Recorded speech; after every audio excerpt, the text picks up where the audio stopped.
अस्सलाम वालेकुम प्यारे बच्चों। आज एक बार फिर हाजिर है एक नई कहानी के साथ।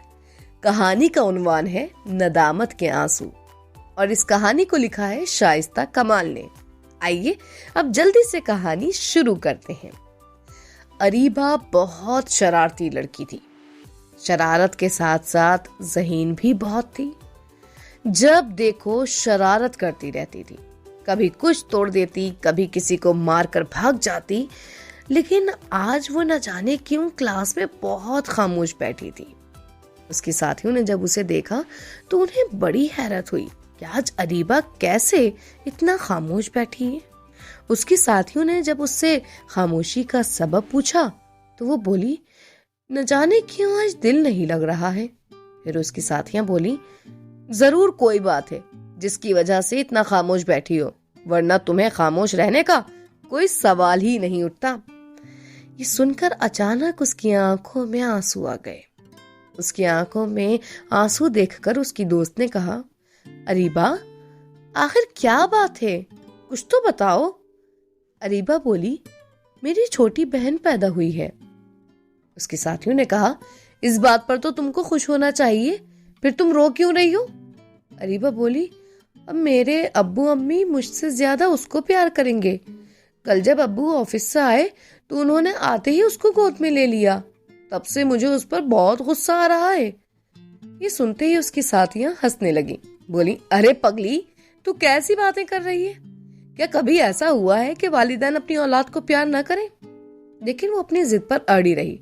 बस वो यही कहती रही, अब तो कोई मुझे प्यार ही नहीं करेगा, सब उसी को प्यार करेंगे। उसके बाद से अरीबा बिल्कुल गुमसुम सी रहने लगी थी। अब उसकी बहन बड़ी होने लगी थी। उसकी दादी ने उसका नाम आलिया रखा। वो भी अरीबा की तरह बहुत ज़हीन थी। ज़हीन के साथ साथ खूबसूरत भी बहुत थी। आलिया का एडमिशन अरीबा के स्कूल में हुआ था। अरीबा आलिया से बहुत नफरत करती थी, लेकिन आलिया उसकी तरह नहीं थी। वो अरीबा से मोहब्बत करती थी, हर वक्त अप्पी अप्पी करती थी। एक दिन उसने अरीबा से कहा, अप्पी आप मुझसे बात क्यों नहीं करती हैं, यानी अप्पी आप मुझसे बात क्यों नहीं करती हैं। तो अरीबा ने कहा, जरूरी है तुमसे बात करना, जाओ यहाँ से, जब देखो बोलती रहती हो। अरीबा ने उसे इस तरह डांटा। वो बेचारी अपनी अप्पी की डांट सुनकर खामोशी से चली गई। उस वक्त उसके दिल पर बहुत बुरी चोट लगी थी, लेकिन उसने किसी से कुछ नहीं कहा। इसी तरह एक दिन अरीबा खामोशी से अपने रूम में बैठी कुछ सोच रही थी।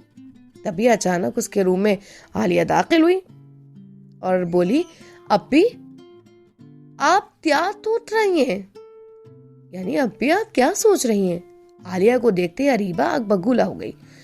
बोली, क्या है। तो आलिया ने कहा, अप्पी तुथ नहीं, बट ये पूछ रही थी कि आप क्या सोच रही हैं। अप्पी कुछ नहीं, बस ये पूछ रही हूँ कि आप क्या सोच रही हैं। तो अरीबा बोली, तुम्हें क्या होता है, चाहे मैं कुछ भी करूं, क्यों मुझे बहुत परेशान करने के लिए आ जाती हो। एक बार कह दिया ना कि मेरे पास मत आया करो, तो फिर क्यों आ जाती हो, जाओ यहाँ से। ये सुनते ही आलिया की आंखों में आंसू तैरने लगे। उसके बाद फौरन उठकर चली गई। एक दिन अरीबा को बहुत तेज बुखार आ गया। उसको फौरन हॉस्पिटल ले जाया गया। वो बेहोश थी।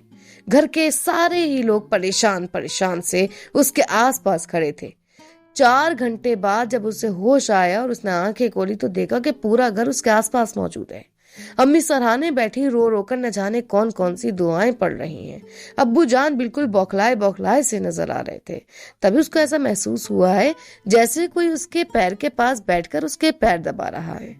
उसने बहुत मुश्किलों से गर्दन को थोड़ा ऊंचा करके देखा तो बिल्कुल हैरान रह गई। आलिया, जिसे वो हमेशा अपनी दुश्मन समझती रही, वो उसके पास बैठकर अपने नन्हे नन्हे हाथों से उसके पैर दबा रही थी और उसकी आंखों में आंसू तैरते रहे।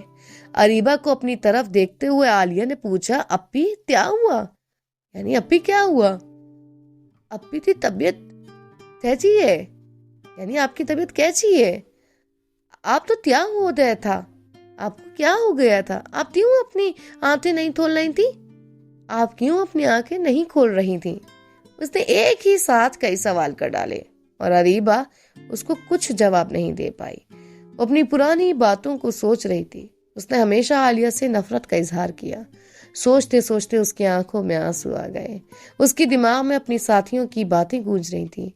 क्या कभी ऐसा हुआ है कि वालिदैन अपनी औलाद को प्यार न करें? उसको अपनी गलती का एहसास होने लगा।